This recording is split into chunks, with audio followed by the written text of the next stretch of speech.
Cartwright. I'm actually from the British consulate here in Los Angeles, but until 2 weeks ago, I worked for the part of the UK government that coordinated its EV program. This is very exciting for me. My question relates to business models, and it was slightly touched on in the Coda presentation. How do you see this new technology potentially influencing the way in which automakers sell or provide a service, a transportation or mobility service to consumers? So what impact on business models? I think they're on. You can hear me now? Good. Well, I'd like to jump in first. I mean, as you mentioned, touched on our business model. Again, we feel that the introduction of electric vehicles is more than just a product introduction. It's a new technology introduction. Alex mentioned it earlier in his presentation, but this is really a paradigm shift. I mean, we're changing the way that people move around the world and the way that they interact with their vehicles and the way that they live their lives, essentially. And so at Coda, one of our main components, our priorities, is education. And what better way to educate people than to have a direct relationship with them and be able to tell them the ups and downs, the positives and negatives about electrification, and as well tell them about our brand. So that's why we've developed a direct-to-consumer model in California initially, where we will take people through not a sales process, but rather an education process. And with the hopes that at the end of that process, they will purchase a Coda because they are informed and they know about electric vehicles and about our product. If I can add something, I think that the automotive industry is going to see a real shift with the battery itself, trying to capture all the value out of it. Nissan has a 4R strategy where we can reuse batteries that may have had some loss of capacity but still have good life remaining, be able to refabricate the batteries at the cell level, also reuse the batteries, so maybe sell them to utility partners or other people to store renewable energy, for example, and then in recycling the batteries. So I think that is going to be one of the new business models we'll see. There's a little. Yeah, I just wanted to add that one of the big part of the demonstration programs is the development of more feedback monitors in the Prius. So there are 5 different energy monitor screens that we are using to help understand and educate the drivers how to maximize the efficiency of a Prius plug-in. And a lot of the feedback that we get from that will be helpful as we go to market with the vehicle in early 2012.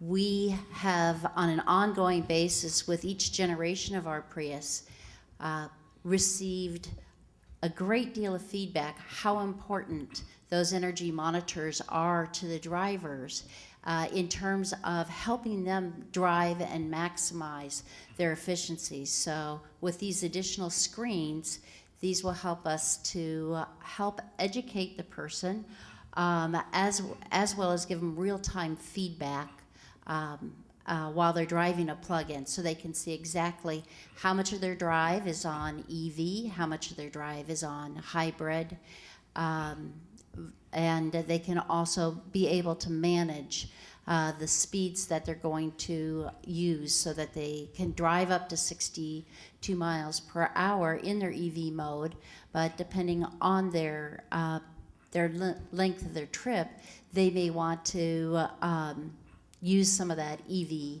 mode at the end of their trip. And just to add real quickly, because your specific question is how is your relationship changing with your customer, and I think really what happens now is you become more intimate with the customer than you ever have, right?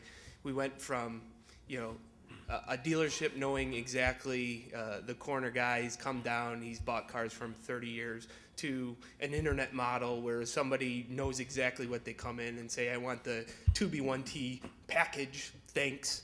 And now what happens is you're evolving back into this relationship with the customer. So you really are, and I think it's pointed out here, is we're moving back into this face-to-face relationship.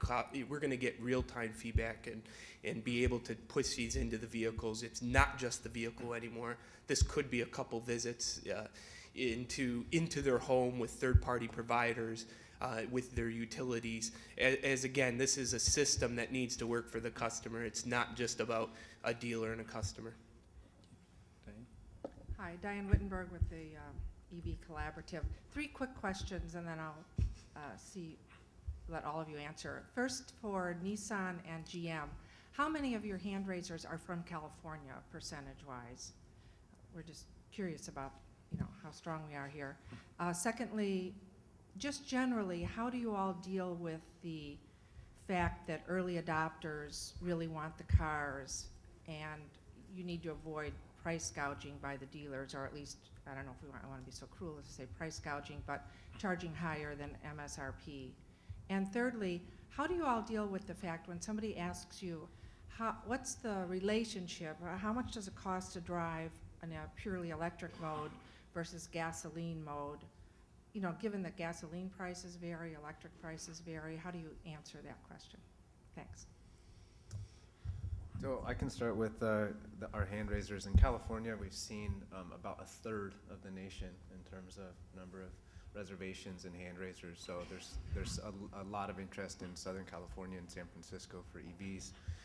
In terms of the early adopters and the dealer gouging, we've actually seen the opposite. We've seen dealers charging less than MSRP, so I don't think that's a concern.